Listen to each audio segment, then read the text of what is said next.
A igreja, ela está preparada para o arrebatamento? Tem, ela tem que estar preparada para o arrebatamento todo o tempo. Mas não é só arrebatamento. Eu posso partir hoje, eu posso partir amanhã. Independente de ter arrebatamento ou não, eu devo estar preparado. Sim. E não devo ter medo.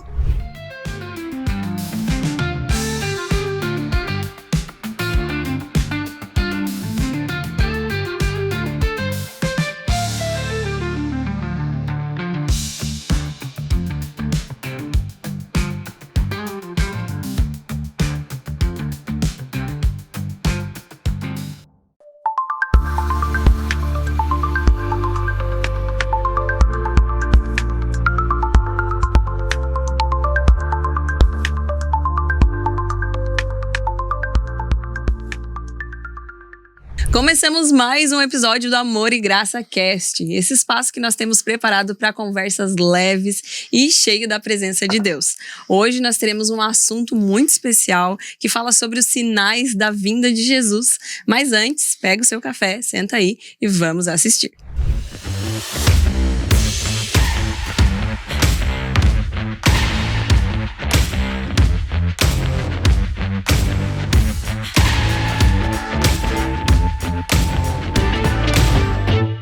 E para essa conversa de hoje tão importante, nós temos a alegria de receber aqui o pastor Sérgio, que vai compartilhar um pouquinho com a gente sobre esse assunto, né? Os sinais da vinda de Jesus. Seja bem-vindo, pastor Sérgio.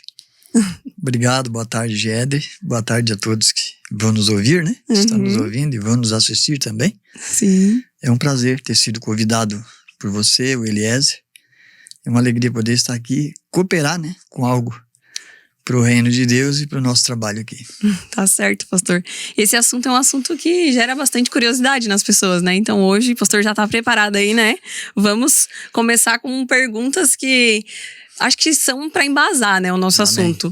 O que Jesus falava na Bíblia que já apontava para esses sinais da volta dele e o que a gente está vivendo hoje? Quais são esses principais sinais na visão do pastor? Então, Géder, escatologia é uma coisa curiosa, né?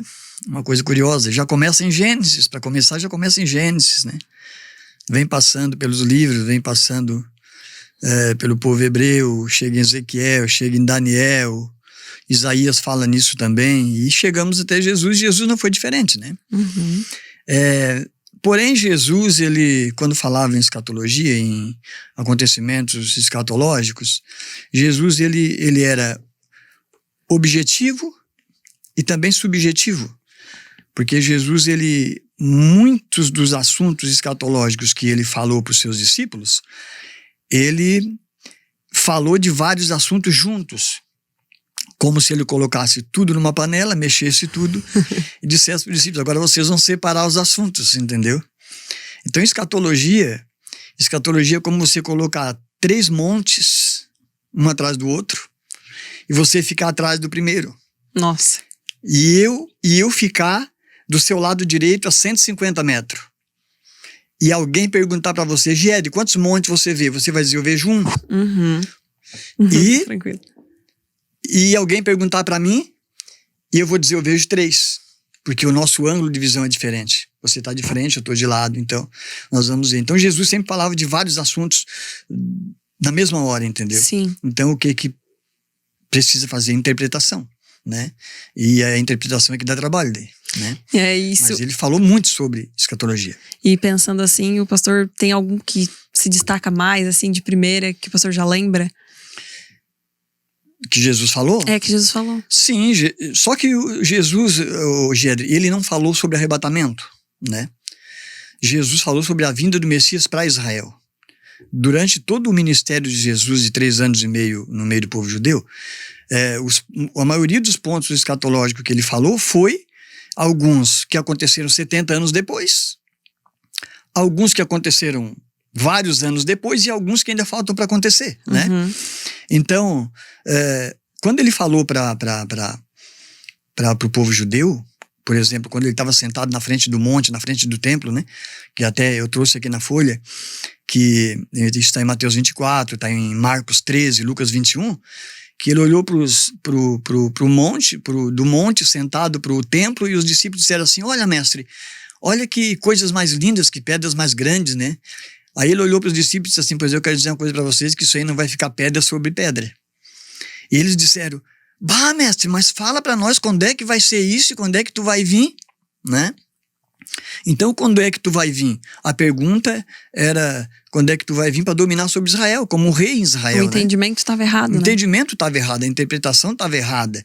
E a questão de ficar pedra sobre pedra era a invasão de Tito no ano 70 depois de Cristo, que destruiu com o templo, destruiu com Jerusalém, né? Sim. Então, era escatológico? Era, mas era um escatológico que ainda estava naquela geração. Né? Sim. Pessoas que estavam vivas ali ainda conseguiram ver o general Tito invadir Jerusalém, destruir o templo, destruir pedra sobre pedra. Hoje tem só o muro, né? Sim. Então era escatológico? Era, mas aconteceu logo breve, né? E depois ele falou de uma escatologia bem distante, né? Muito distante, que nós estamos vivendo hoje, por exemplo, né? Nós vamos ver que nós estamos vivendo hoje coisas que Jesus falou naquela época. Tipo fome, pestes, rumores de guerra, Sim. né? Fome, falou de nações contra nações, né? Então essas coisas hoje sempre teve, na verdade, briga, né? Sempre teve briga pelo poder, Sim. né? Babilônia lutou pelo poder, a Síria lutou pelo poder, o Egito lutou pelo poder, Israel lutou pelo poder quando entrou na Terra Prometida também, né? E para assumir, Salomão foi um homem que dominou todos os reinos ao seu redor, por exemplo. Então ele também lutou pelo poder, né? Davi lutou pelo poder e entregou para o Salomão uma coisa conquistada e ele só governou.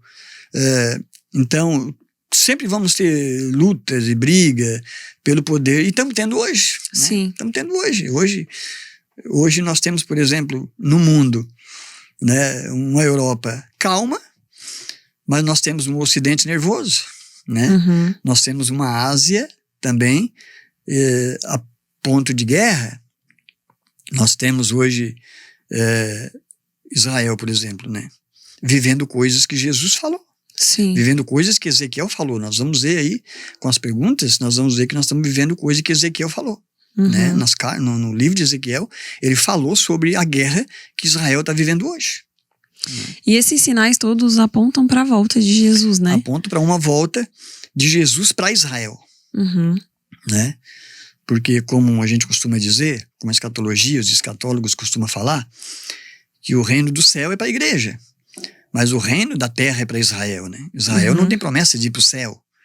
Israel tem promessa de herdar a terra, viver na terra, né? Então Israel não vai para o céu, é o Messias quem vem para a terra para viver com Israel, né? Tanto no reino milenar, para o mundo inteiro, como depois do juízo final, no novo céu e nova terra, onde Israel vai viver para sempre, né? Sim. Como nação. E Jesus falou muito sobre isso. E ele deu sinais para eles. Inclusive, teve um dia que Jesus disse assim para eles: olha, assim como vai chegando o verão, vocês olham para a figueira e vejam a figueira botar flores e botar folhas, assim vai ser a minha vinda. Quando vocês vê esses sinais acontecerem, próximo está a minha vinda. Então Israel conhece a Torá, né? Interpreta a Torá e sabe mais ou menos quando o Messias vai estar prestes a chegar para eles, né? Inclusive eles estão esperando esse Messias aguardado, né? Por isso é que eles vão ser enganados por um Messias falso, né? Mas a igreja não pode confundir uma vinda de um Messias para Israel como a vinda de Jesus para a igreja. Então o que deixa mais curioso é que se está próximo a vinda de Jesus para Israel, está muito mais próximo para a igreja, porque a igreja vai ser arrebatada antes. Né? Interessante. Os sinais para Israel servem para a igreja? Serve. Sim. Serve porque se está próximo de um Messias para Israel, está muito mais próximo da igreja se encontrar com Jesus. E esse Messias para Israel, ele é um Messias político? É um Messias que vai reinar espiritual e politicamente também. Porque eles sempre tiveram essa visão mais política, né? Do templo, do território. Né? De reino, de império, né? Sim. Só que vai ser um reinado de paz, né? Vai ser um reinado de paz, não vai ter guerra e não vai ter outro rei para confrontar ele. Né? Jesus, depois que passar a reinar com Israel na terra, ele não vai guerrear mais, porque o reino já é dele, né? Ô pastor, e muitas pessoas têm medo, né, quando a gente fala nesse assunto. Como que é o papel do cristão aí nesse momento? Tem que ter medo, tem que ter esperança? Pois é, Géder, o que acontece? Eu até não entendo por que tem cristão que tem medo, né? Por que que o cristão, eu calculo que o cristão tem medo? Primeiro, porque não está preparado, entendeu? Espiritualmente. Preparado, eu digo espiritualmente e teologicamente, e a igreja, tá? A igreja, nós pastores de hoje, os atuais, estamos ensinando pouco sobre a vinda de Jesus, entendeu? Há uns 30 anos atrás, quando eu me converti, se falava muito na vinda de Jesus. Então o povo tinha um temor. Era diferente, né? Era diferente. Tinha um temor até além da conta, tinha medo, né? Eu, por exemplo, me converti porque a pessoa que pregou para minha mãe, ela não sabia nem ler, mas ela pregava sobre os gafanhotos do Apocalipse. Né? Mas baseado em que daí essa pessoa pregava? Baseado em que nos ensinos que ouvia na igreja, né? Porque virão os gafanhotos, esses gafanhotos, eles vão só morder os homens, só morder as pessoas. Então, quando eu ouvia ela falar isso em gafanhoto, eu agarrava na saia da minha mãe e eu dizia, mãe, vamos se converter, mãe, vamos se converter, porque nós não queremos ser comidos pelos gafanhotos. Sim. Hoje você vai olhar para a Bíblia e você vai ver que não é gafanhoto, você vai ver que são instrumentos de guerra. Sim. Você vai ver que provavelmente são helicópteros, são drones. Era né? um símbolo, né? Utilizado para uma linguagem. São inteligências artificiais que vão ser usadas na guerra para matar pessoas, para matar homens, né? Então, e nós tínhamos medo disso. Mas, mesmo assim, além de ser pesado demais no passado, hoje nós devemos ensinar sobre a vinda de Jesus, né? Porque eu penso assim, Géder, a igreja, ela está preparada para o arrebatamento? Ela tem que estar preparada para o arrebatamento todo o tempo. Mas não é só arrebatamento. Eu posso partir hoje, eu posso partir amanhã. Independente de... Eu aprendi a viver dessa forma. Independente de ter arrebatamento ou não, eu devo estar preparado. Sim. E não devo ter medo. Porque se eu estou preparado para me encontrar com Jesus, independente de arrebatamento, de vinda ou a minha ida, eu vou estar pronto para me encontrar com ele. Sim, porque a gente não sabe o dia de hoje, nem o de amanhã, sabe, né? Às vezes pode acontecer alguma coisa. O medo é despreparo de Bíblia, de ensino, de leitura e de interpretação bíblica, entendeu? De fazer a leitura de que não. O que Jesus ensinou, vê que Jesus ele não ensinou sobre arrebatamento. Quem ensinou foi Paulo, porque foi revelado para ele. Sim. Né? Foi revelado para Paulo que haveria um arrebatamento. Então Jesus preocupou-se o quê? Em preparar as pessoas para o reino de Deus. Se eu estiver preparado no reino de Deus, estiver vivendo o que Jesus ensinou, eu estou preparado, não preciso me preocupar com o arrebatamento ou com o Messias de Israel, que ele vai vir. Isso são coisas que vão acontecer. É o fato que nós falamos da fé aqui há pouco tempo e o medo, né? Então, vão acontecer, são coisas objetivas, elas são concretas, elas vão acontecer. E o medo é despreparo da pessoa. Despreparo porque, o que acontece, Géder? Tem muito crente na igreja, e uma boa parte da igreja, uma porcentagem da igreja, que frequenta a igreja, mas eles não são estudiosos da palavra. Né? E alguns, infelizmente, eles não vivem só da palavra do seu pastor que ouve na igreja. Eles misturam muito ensinamento de ensinadores que nós temos hoje. E não dá para confiar em todo mundo, né? Sim. A gente tem que ver que tem gente muito fiel, tem homens de Deus ensinando, mas nós temos pessoas fora da casinha ensinando por aí, ensinando coisas que não é bíblica. Eu mesmo vejo vídeos no Instagram que eu fico apavorado, revelações, profecias, que são totalmente fora do contexto bíblico, entendeu?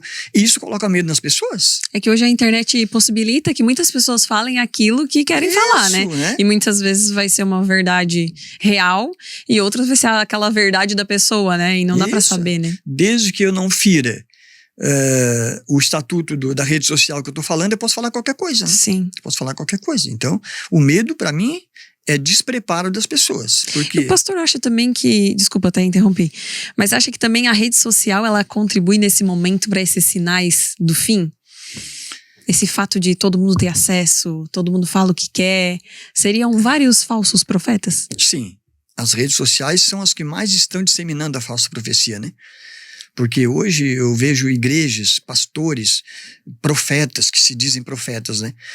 Ministrando na igreja, que praticamente eles não usam a Bíblia, eles só usam revelação, estende a mão, derruba pessoas, e dizem que curam pessoas, e uns gospem na boca do outro, e como eu já vi isso acontecer, e eu sou profeta, mas não tem Bíblia, não lê Bíblia, não ensina a Bíblia. E Jesus disse uma coisa. Jesus disse uma coisa assim, ó, o céu e a terra passarão, mas as minhas palavras não hão de passar. Então, se eu tiver um ensino bíblico, seja escatológico, seja de salvação, de perdão, que ele não tiver no contexto bíblico, isso não vai libertar pessoas. O profeta, ele tem que andar junto com a palavra, né? Sim, o profeta do Antigo Testamento, ele sempre profetizou de acordo com a palavra que Deus tinha passado, de acordo com a lei que eles tinham, né?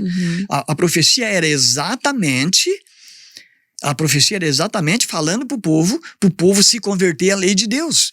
E hoje os profetas que nós temos não tem nada de dizer vocês têm que se converter a Jesus. Né? Simplesmente a profecia é essa, estende a mão, cura e profetiza sobre a vida de pessoas. Um sensacionalismo, assim, né? Um sensacionalismo e no meio disso tudo o falso profeta inserido. Né? E o pastor acha que isso que a gente está vivendo hoje é os sinais do fim dos tempos. Assim. É sinais, porque tanto Jesus que falou para os discípulos, né? Ali em Lucas 21, que virão muitos em meu nome, muitos falsos profetas, muitos profetizando em meu nome, e muitos vindo em meu nome dizendo, né? Muitos dirão, o Cristo está aqui, o Cristo está ali. Só que estudando isso, Gedre, nós vamos ver que não são pessoas dizendo eu sou o Cristo. Nós já tivemos algumas pessoas por aí dizendo eu sou o Cristo, né? Sim. Mas morreram e não ressuscitaram. O Henry, aquele do Brasil. O Henry Cristo, então, né? Tem um também no Peru que ele diz que é o Cristo e tal, né? Mas ele está envelhecendo. Então as pessoas já estão duvidando dele e tal. E ele fica doente também. Mas a questão é que o problema não é a pessoa dizer eu sou o Cristo. Até que a gente não vê tanta gente assim dizer eu sou o Cristo. Nós vimos aí 2, 3 pessoas dizer isso. O problema é dizer assim, ó, Cristo está ali, né? Eu abro uma porta, coloco o nome de uma igreja e eu digo, Cristo está ali. Mas será que está? Sim. Será que está ali? Então é onde eu levo muitas pessoas, é onde eu engano muitas pessoas. Eu, como falso profeta, abro uma igreja e digo, Cristo está ali, vem para cá porque Cristo está ali. E foi sobre isso que Jesus falou. Quando muita gente vai dizer, Cristo está ali e eu não estou. Uau. Né? Muita gente vai dizer, vem para cá, Cristo está ali, é Cristo que está operando, e não é. Né? E Jesus está falando sobre isso, não sobre uma pessoa dizer que eu sou o Cristo. Tu acha que falta um despreparo dos cristãos, assim, pra gente estar mais atento, talvez, para essas questões que estão acontecendo? Falta, Gedre, falta porque, olha só, o que acontece com a religião? Tu pensa bem, até uns anos atrás, uma pessoa não procurava o seu direito, digamos assim, com um advogado, ninguém conhecia os seus direitos, né? Tu ainda é mais jovem, eu sou mais velho, as pessoas não conheciam os seus direitos. Você perdia direito de saúde, perdia direito de justiça, financeiro e tudo, por não conhecer direito. De uns certos anos para cá, é que os advogados a rede social ajudou muito, né? Então as pessoas descobriram seus direitos, né? E religiosamente a mesma coisa. A religião sempre foi um órgão que os líderes procuraram manter o povo na ignorância, para o povo não descobrir a verdade. Tanto é que teve igreja super conservadora que manteve o povo na ignorância bíblica. Roma começou assim, né? A Bíblia era lida em latim, ninguém entendia, ninguém sabia o que estava falando, né? Vamos na missa, voltamos embora e não sabemos o que aprendemos, porque era em latim. Sim. Quando Lutero resolveu transliterar a Bíblia do hebraico para o alemão, foi uma briga tremenda, né? Mas ele trouxe a Bíblia, depois a cidade onde ele morava era uma cidade pequena, mas a imprensa surgiu lá, começaram a imprimir a Bíblia e mandar para o povo, e começou a abrir a mente para o povo. E religiosamente não faz muito tempo que o povo teve a mente aberta, né? A religião mantém o povo com a mente fechada, o povo na ignorância para não descobrir a verdade. Se não descobre a verdade, não liberta. Se não liberta, você acredita em qualquer falso profeta, em qualquer falso milagre, né? Então o povo, às vezes eles vão para a igreja, até lê a Bíblia em casa, mas eles lêem a Bíblia em casa já com a ideia daquilo que houve na igreja. Sim. Entendeu? Se houve certo, vão crer certo. Mas se houve errado, vão crer de forma errada também. Né? E é isso que leva o povo a não discernir o espírito que está dentro da igreja. E para a gente se preparar, então, além da leitura bíblica, esse discernimento espiritual é difícil, né? O discernimento espiritual, claro, a Bíblia fala do discernimento espiritual como um dom, né? Dom de discernimento de espíritos. O dom é um presente, uma coisa que Deus dá, mas, Gedre, se você ler a Bíblia, estudar ela, não só ler, mas você estudar a vida do Paulo, do Pedro, de João, a vida de Jesus, a vida dos profetas do passado, Quando você vê um falso espírito, você vai discernir que é um falso espírito, porque você vai comparar com a palavra e diante da palavra nada falso subsiste. O conhecimento vai libertando. O conhecimento vai libertando. Você percebe quando é um falso espírito dentro da igreja. E como que o pastor faz, assim, o estudo? Agora uma pergunta um pouco mais pessoal, não tão no tema. Mas como que o pastor estuda, assim, pega um texto, vai comparando com a história, como que funciona? Sim, eu pego... Já fica de dica aí pra nós. Não, eu pego a Bíblia, né? Eu tenho várias versões da Bíblia, né? E é bom a gente ter sempre umas 4, 5 versões de confiança, né? Para quem ministra na igreja, para quem pastoreia. Obviamente, eu tenho 12 Bíblias no celular e tenho 12 Bíblias e tenho 13 Bíblias na estante, né? Todas diferentes uma da outra. E aí eu tenho Bíblia interpretada versículo por versículo, eu tenho dicionário, eu tenho enciclopédia, eu tenho concordância bíblica, né? Então, eu só compro coisa de gente de confiança, que eu pesquiso, que eu vejo que pastores, estudiosos de confiança também compram. E aí eu começo a comparar os estudos de um com estudos de outro, pesquisas deles, dos comentaristas, né? Pego o texto, começo a estudar o contexto, comparo com o Antigo Testamento para ver se é cumprimento no Novo Testamento, né? Se dá para encaixar, porque às vezes você pega uma coisa que a sua memória, a ideia do homem e da mulher, o ser humano é um ser muito inteligente. Se você senta na sua mesa, sozinha, com um tablet, você diz assim, agora eu vou fazer uma mensagem sobre tal tema, você vai ter dificuldade para começar, mas quando você começar, a sua mente vai ter uma enchente de ideias que vêm do Espírito Santo, as ideias que saem do seu coração, as que você tem vontade de falar, né? Às vezes tem um assunto que você vê alguma coisa na igreja, mas vontade de fazer uma mensagem sobre esse assunto, né? Então, tudo isso tem que ser levado em conta. Porque, o Espírito Santo precisa revelar? Não. Se eu estou fazendo uma mensagem bíblica, o Espírito Santo já está me revelando. Já revelou, né? Já revelou, já é uma mensagem bíblica. Vai revelar de novo. Toda mensagem pode bíblica... trazer entendimento, né? Trazer entendimento, e aí eu vou fazer o quê? Eu vou buscar meios de interpretar. Uma boa hermenêutica, uma boa exegese, né? Para mim, tirar do texto para apresentar para o povo e não colocar as minhas ideias no texto, né? Porque... É que às vezes a gente ouve assim, né? É porque o senhor me revelou tal coisa. Às vezes é só um jeito de falar, né? Porque na verdade é assim, eu entendi algo que já estava revelado. Eu entendi dessa forma. Porque como nós conversamos há pouco, Gério, não tem como Deus dar uma revelação da Bíblia, porque a Bíblia já é uma revelação. Automaticamente, se eu vou orar, se eu vou fazer uma mensagem, e eu quero assim, Jesus, eu quero uma revelação desse texto. É a mesma coisa que Deus dizia assim para mim, tu não está acreditando na Bíblia? A Bíblia já é uma revelação, então eu estou rejeitando a palavra, né? E eu não vou ter outra revelação além da Bíblia. O suficiente para nós está aqui. Eu preciso interpretar, né? Claro que tem simbologias, como nós estamos falando de escatologia, tem simbologia, por exemplo, no Apocalipse, que até hoje ninguém interpretou, né? A mulher sentada numa besta, a mulher sentada na lua, algumas coisas o anjo deu interpretação para João e outras não deu. Né? Por exemplo, a mulher sentada na lua, a Igreja Católica diz que é Maria, né? A Maria fugindo com Jesus no colo, na frente de um dragão. O capítulo 12 de Apocalipse é Maria, mas a Bíblia não diz que é Maria, né? Sim. E se você fazer uma boa hermenêutica, você vai ver que não é Maria, né? Você vai ver que não é Maria, porque é uma revelação para o futuro, não está trazendo o passado de volta, basta só olhar isso. O Jesus não está revelando o passado para João, Jesus está revelando uma visão escatológica, é o futuro que vai acontecer. Então são figuras que ninguém conseguiu interpretar ainda até hoje. E desde que eu me converti, em 95, tá? Eu já acompanhei, Géder, assim, eu sou muito crítico, sabe? No ensinamento eu sou muito crítico, com a palavra também, eu acompanho pessoas que ensinam, acompanho hoje no Brasil, um dos maiores escatologistas do Brasil, o pastor Napoleão Falcão, um homem de extrema confiança. Nesses 30 anos que eu sirvo a Deus, a interpretação do Apocalipse já mudou no mínimo 3 vezes. Então não tem como você chegar aqui e dizer assim, o Apocalipse é isso, mais isso. Mas tu disse que mudou 3 vezes em relação aos tempos? Por exemplo, assim, era para aquela época, parecia que seria tal coisa relacionada aos sinais que estão acontecendo no momento? Sim. E aí depois veio outros sinais? Depois passou 10 anos, a cultura mudou, o mundo mudou, a tecnologia mudou, já apareceram, não, a interpretação é diferente. Tipo que a gente tava falando lá do chip da besta, né? Tipo o chip que da besta. Poderia ser um chip, hoje em dia já pode ser um QR Code, vai saber o que vai ser daqui 10 anos. Então, na verdade, ninguém sabe Pode não ser nada, né? Na verdade, ninguém sabe de verdade o que é. Pode né? não ser nada a ver com isso que a gente pensa ainda, de fato. Pode surgir ainda alguma coisa de uma tecnologia muito melhor e maior ainda do que isso. Que a gente não conhece. Você vê que o Elon Musk colocaram um chip na cabeça de um rapaz tetraplégico, ele conseguiu jogar no computador, né? Com a mente, só com a mente.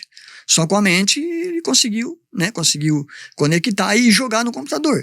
Então você vê, se isso é possível fazer uma pessoa com problemas fazer, então pode surgir coisas que a gente não conhece ainda. Sim, uma evolução muito rápida, né? Porque nos últimos 50 anos a gente tem aí uma evolução gigantesca, né? Nem se compara. Tem uma geração que eu acho que eu sou a última geração que viu a fase sem e com internet, né? E aí após a minha geração, que são os anos 2000, eu sou de 90, né? 92. Então a partir dos anos 2000 já é uma geração da internet. Eles já nasceram com internet, né? Então muita coisa nesses últimos anos aconteceu, né? Muita evolução, né? Por exemplo, olha só. O Apocalipse diz assim, né? Que foi feita uma imagem da besta, né? E depois foi dado vida para essa besta, né? Foi dado vida para essa besta e essa besta falou. Então, há 30 anos atrás, imaginava-se como que entrou um espírito de vida numa besta, numa imagem. Hoje a interpretação é bem fácil. Com a inteligência artificial, os robôs falando e conversando. Já se torna uma coisa. Se tornou uma coisa fácil. Pode ser que não seja isso. Pode ser também que não seja. Né? Mas agora, na atualidade. Dá pra comparar, né? Você já pode dizer, não. Vão construir uma besta computadorizada, um humanoide, né? E ela vai falar com a inteligência artificial, vai falar, né? E hoje já tem, né? Robôs falando, inclusive, Sim. né? Robôs falando, robôs trabalhando dentro de empresa. Sim, até mesmo a inteligência, por exemplo, ChatGPT. A gente conversa com ele ali, né? Conversa com ele, e ele dá tudo que você quer. Né? Então, agora vamos supor que ainda demore mais 10 anos. O que vai surgir daqui 10 anos?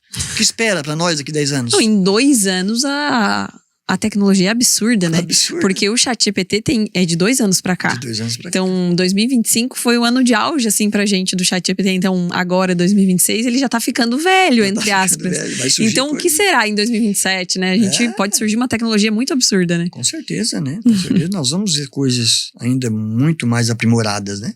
E, pastor, ao longo de todo o tempo, então, a gente já viu, né? Que muitas pessoas falavam, né? Dos sinais para o tempo daquela época. Para fechar assim, hoje, o que nós estamos vivendo, para ti, é os últimos tempos, é os fins dos tempos? Será que a gente ainda tem muito para acontecer que ainda não vimos? Eu acredito que sim. Acredito que ainda tem, digamos assim, como diria alguém no Brasil, né? O grosso ainda não veio, né? O grosso da coisa. Caos. Ainda não veio o caos verdadeiro. Mas nós estamos vivendo os últimos dias, né? Estamos vivendo, porque eu estava estudando quando eu recebi a proposta do podcast sobre o assunto, eu fui dar uma estudada sobre algumas profecias, né? E eu estava lendo, Gedri, que você vê que o semitas, né? Os antissemitas já existe desde a Alemanha, né? Desde que matam o povo judeu, né? Desde Hitler e Espanha, enfim. Mas nunca se viu tanto antissemitismo como tem hoje, né? Israel é odiado pelo mundo inteiro. E Jesus falou uma coisa, e Ezequiel falou uma coisa no capítulo 38, que chegaria um tempo que Deus ia agrupar todo Israel dentro de uma terra, né? Uma terra desabitada, que era a terra de Canaã, que o povo estava disperso no mundo, né? Até 1948, Israel não era uma nação. Era um povo disperso pelo mundo. Mas em 1948 fizeram uma nação, mas com um pouquinho de gente. Depois foi vindo gente. Só que existe judeu, eu estava olhando lá, existe judeu no mundo inteiro. Sim. Né? Existe judeu no mundo inteiro. E nos países, inclusive hoje nos países islâmicos, nos países que são antissemitas, existe muito judeu espalhado pelo mundo. Inclusive no Brasil também, né? Muito judeu. Mas o Ezequiel falou de um tempo em que Israel seria cercado, que os inimigos de Israel, eles cercariam Israel e seriam nos últimos tempos, né? Jesus chegou a falar quando a cidade santa estiver cercada, né? Que será a vinda do Messias. Eu estava lendo que Israel falou, o Ezequiel falou no capítulo 38, olha só as surpresas que nós temos. Eu anotei aqui. Ele falou de Gog, né? Gog era o líder, príncipe, um príncipe mencionado das nações. Depois ele falou de Magog. Magog, hoje, na atualidade, são regiões ao norte de Israel. Olha só, que abrange a Rússia, partes da Ásia Central, antigos territórios citas. Olha só, essa parte da Rússia e Ásia Central é o local exatamente onde era Magog naquela época. Hoje é a parte da União Soviética. A União Soviética se dissolveu, né? Virou países pequenos, então hoje tem a Rússia, tem a Ucrânia, tem os países da Ásia Central. E quem são os países da Ásia Central? Deixa eu pegar o meu celular aqui. Fica à vontade, eu anotei uma anotação aqui no meu celular. Já quero aprender, já. Os países da Ásia seria a China? Não, na Ásia Central não faz parte a China. A China é asiática, sim. Ah, tá. Mas ela não está inserida. Pode ser que venha no futuro, né? Mas não está inserida. Olha só, ele falou de Meseque e Tubal, tradicionalmente ligado aos territórios hoje que também pertencem à Rússia e à Turquia, tá? Ele falou de nações aliadas daí. Daí Ezequiel falou de Meseque, Tubal, que seria a Rússia, a Ásia Central, as partes da Turquia. E o que é mais curioso? Você olha só, qual é a religião no mundo hoje que tem mais ódio de Israel? O Islã. O Islã, né? Qual é o propósito do Islã? Acabar com Israel e o cristianismo. São os dois propósitos de Maomé. Os principais propósitos deles, acabar com Israel e o cristianismo, né? Para eles poderem ficar livres para fazer, disseminar a religião deles. Olha só. Aí, quem são os países, os que cooperavam, as nações aliadas? Um dos países aliados era a Pérsia.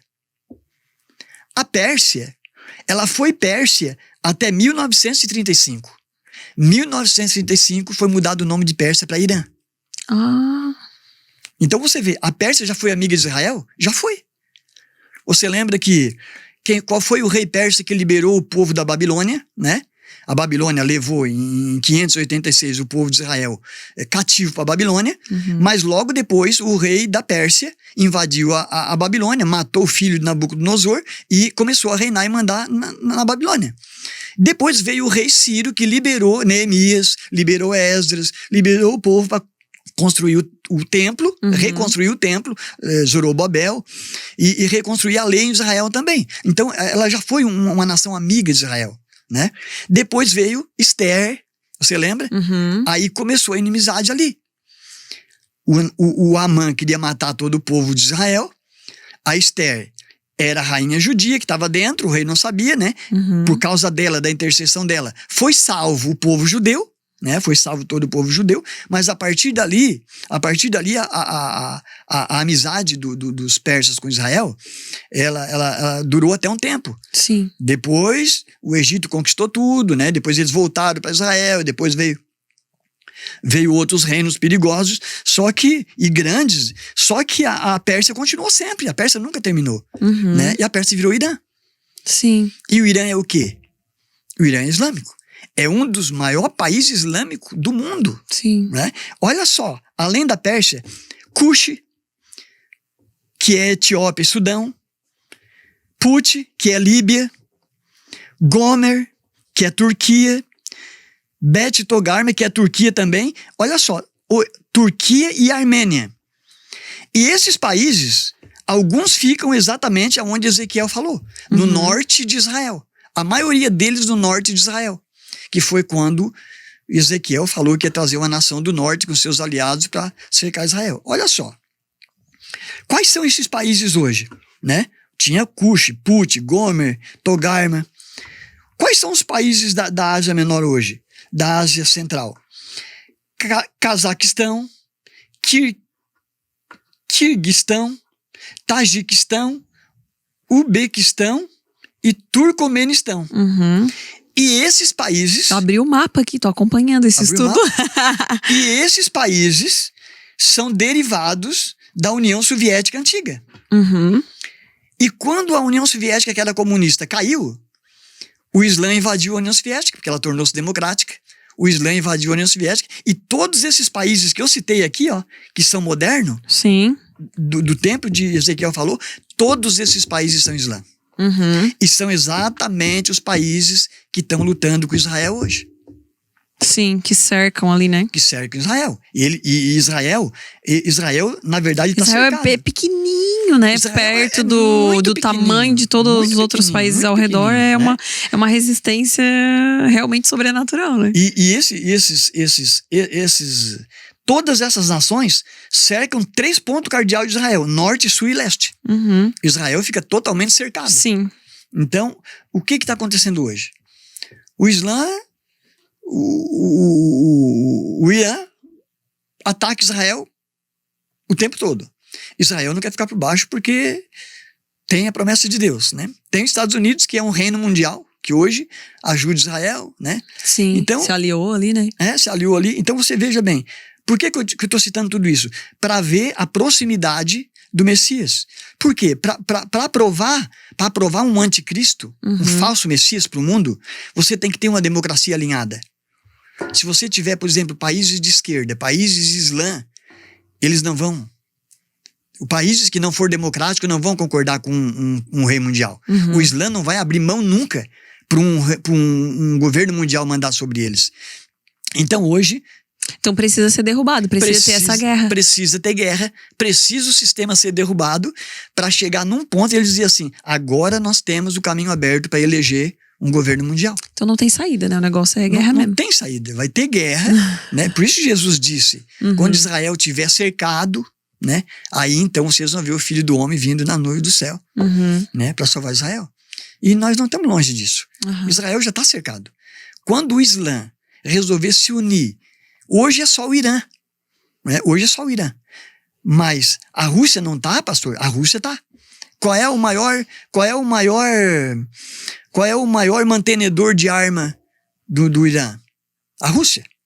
E a Rússia é esse país enorme, né? Perto aqui de toda essa região, né? Nossa, a Rússia é enorme. Ocupa o tamanho da Rússia, é quase o tamanho de todas. É tudo. Né? Ela é enorme. E a Rússia tem tecnologia nuclear, né? Então hoje, eu estava lendo as notícias lá, eles estão mandando arma e mais arma para o Irã. Arma e mais arma. Agora o presidente da Rússia falou ontem que ele vai ser aliado do novo Khamenei, né? Do filho. Do filho, que assumiu agora. Ele vai ser o novo aliado e vai botar tudo à disposição que ele quiser para a guerra. Então a Rússia pode não entrar com gente na guerra, mas entra com arma. E ela é poderosa, né? É poderosa. Então nós estamos próximo. Estamos muito próximos. Estamos vivendo. Estamos vivendo o fim, né? Nós não temos dúvida. Nós estamos vivendo o final dos tempos. E aí você olha... E isso é só um pouquinho, né? Isso é só um pouquinho. Você olha... Jesus falou assim... Pai contra filho, filho contra pai. O amor se esfriando. A gente vê isso muito, né? Hoje você vê, há poucos dias aí atrás, um pai matando os 2 filhos, né? Um cara digamos assim, do nível social altíssimo, um cara no meio político, um cara matou os 2 filhos. Você vê filha matando o pai por causa de herança, filho matando o pai, ninguém tem mais amor, né? A própria faculdade e universidade está ensinando os filhos a não obedecer aos pais. Então eles crescem sem amar os pais. Os pais é como se fosse qualquer outra coisa. Então ele mata o pai, mata a mãe como se fosse o inimigo. Então isso já faz parte também, né? E as pequenas coisas a gente vê também, né? Desde uma pessoa que passa por ti na rua, de uma gentileza, não se tem mais, empatia no geral, né? Não tem mais calor humano, uma pessoa por outra, né? É difícil, né? As pessoas só se cumprimentam se tiver alguma vantagem, né? Eles só são teus amigos se obter alguma vantagem. Tirando o meio cristão, claro, e ainda temos no meio cristão também, infelizmente. E tudo isso são sinais também, né? São sinais do amor se esfriando, né? Os falsos profetas, né? Muitos falsos profetas, nós temos hoje muitos falsos profetas. Nós temos igrejas que são 100% falsas, né, Gênero? Liderança 100% falsa, é uma liderança totalmente fora da Bíblia Sagrada.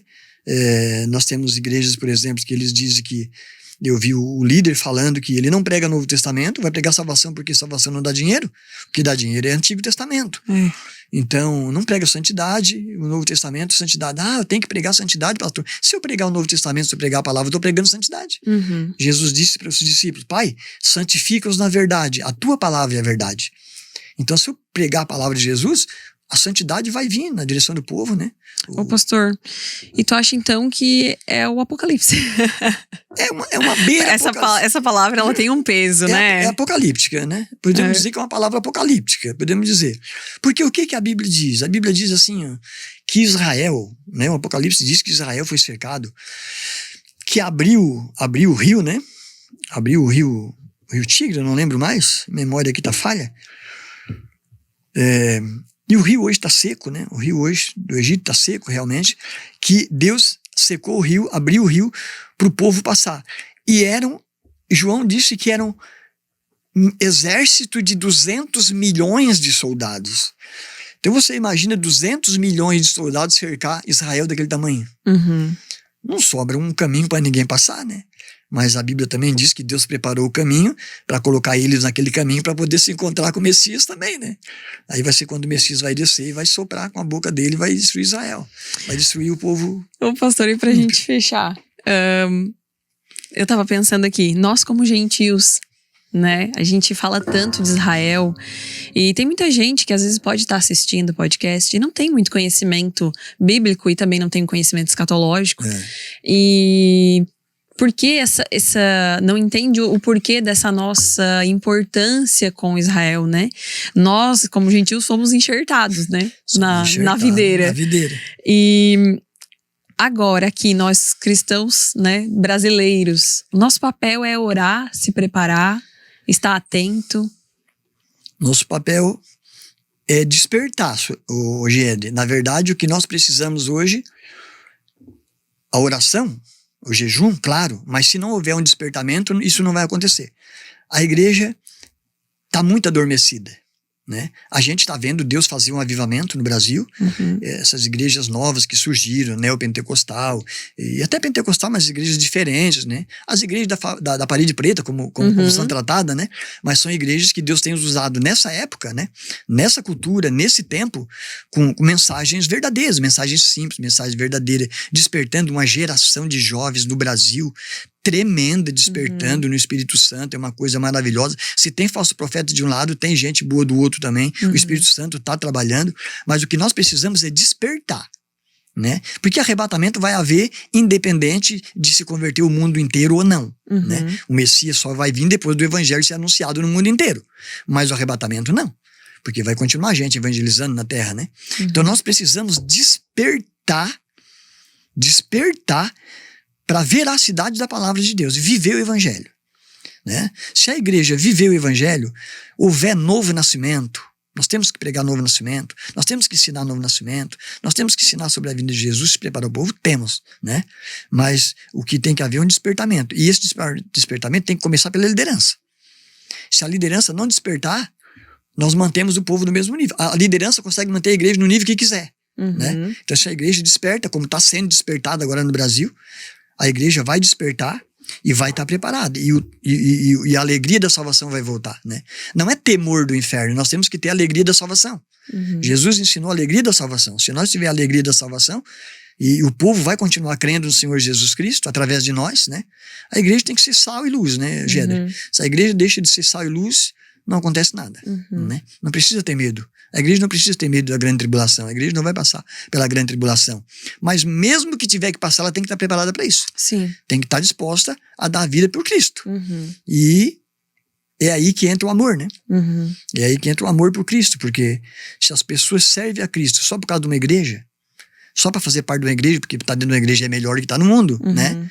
Então, se só tivesse o evangelho de igreja para viver na terra, não tivesse inferno, nem céu, mas tem a igreja para nós viver na terra, já estaria bom. Agora você imagina ainda se preparar, né, para viver uma eternidade, porque a eternidade existe, né? Então a igreja tem que estar preparada para se encontrar com Cristo, né? E essa preparação é um despertamento, e oração, jejum, amar amar suas famílias, né? E viver o evangelho, né?